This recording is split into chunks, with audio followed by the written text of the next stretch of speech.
Good evening, everyone, and thanks a lot for giving this opportunity to be here. Dr. Rana started with his note, and he used word globally and locally. Um, Water supply cycle is a global cycle. What happens in Pacific, what happens in Indian Ocean, decides the water in the atmosphere. What happens in the atmosphere decides where it will fall. Where it falls, it doesn't is consumed there. It goes to next place. However, our demand and consumption is locally. We consume at house, we consume in farm, we consume in industry, we consume at different hydropower and other consumption centers. Now, when we talk about such a large scale supply and demand problem, how do we solve it? It needs to be data driven. And of course, it needs to be scientific. We are talking about such a global earth science coming all together. So Frederick talked about digital twin. Today, my discussion is more about what we have been doing, and it's a digital twin of the entire water supply and demand cycle that we have built. And he ended with his last PS platform. I'm starting my first PS platform. So we are building technology platform. Next slide. So Vassar is a technology company where we are focusing in building products, which is focusing in climate adaptation, primarily in water, agriculture, also in cities and energy. Next slide.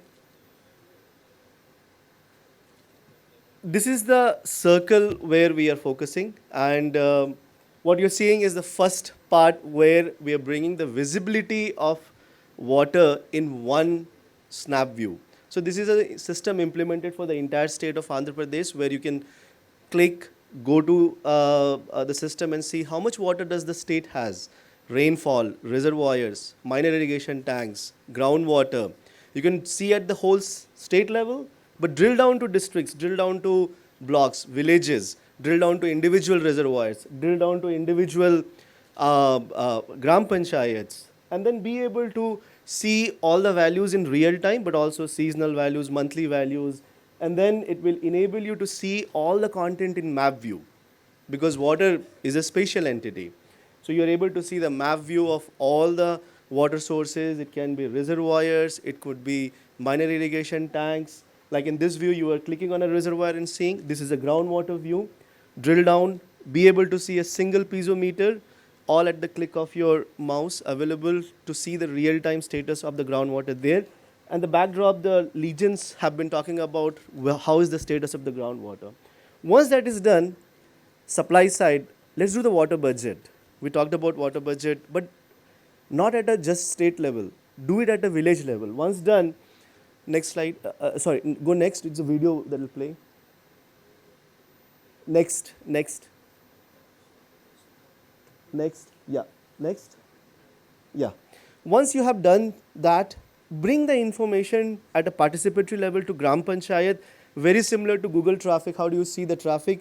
Enable the water availability in the streams in the colors, blue, red, to understand dry zones in the streams, water available zones in the stream, and then enable to draw a line and how much water can actually be stored. If stored and you build a dam, how much inundation would happen, so that the participation can happen in at the last root level. So this is a 3D visualization where we have done for one of the gram panchayat in AP. Next. Then we talk about the transmission of the water. We transmit water from canals, we transmit water from pipes.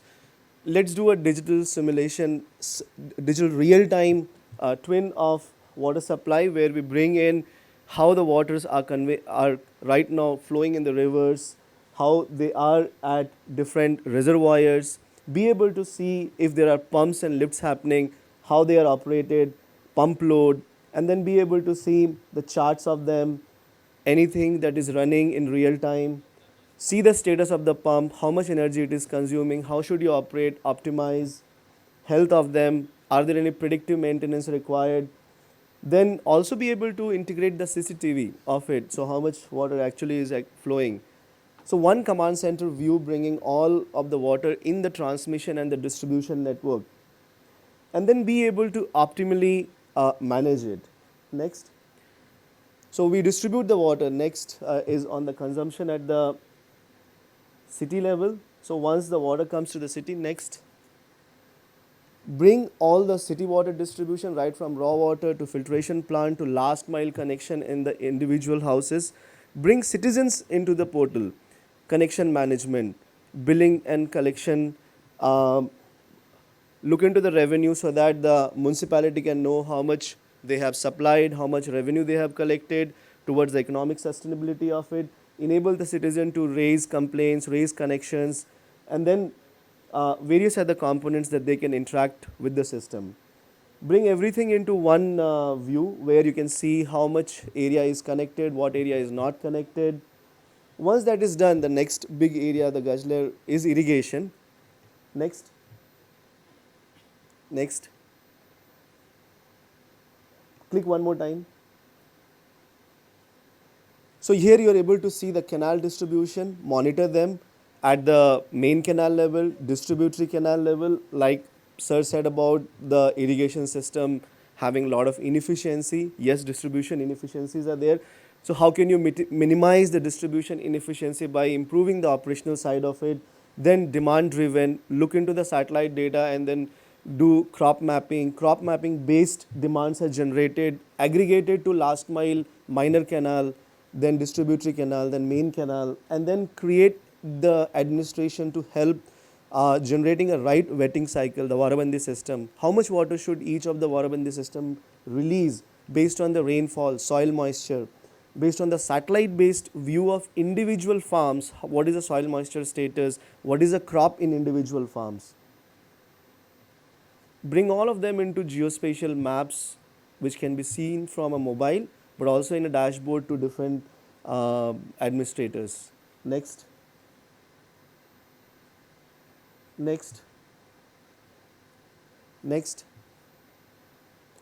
River basin management, next comes the most important thing where the entire most of the river, Kaveri, Krishna, talk about any river in the India is almost exploited, nothing goes to the sea. But then we need to allocate the water across time, across space, between reservoirs, between irrigation, between drinking, between hydropower. How do we do that? By managing all these reservoirs with mathematical modeling, allocations, rules, water distribution tribunals, and then hydropower optimization, water and energy intersects with hydropower. How do we help hydropower maximize with the same water availability, but also not conflict with food or irrigation water or drinking water? Next. Play next. Yeah. The disaster side of it, water, I think just 2 months have been good enough for us to understand the recent disaster that has happened, and flood has been all all around us. Please go back and just play the last one. Go back, back, one more back, and play.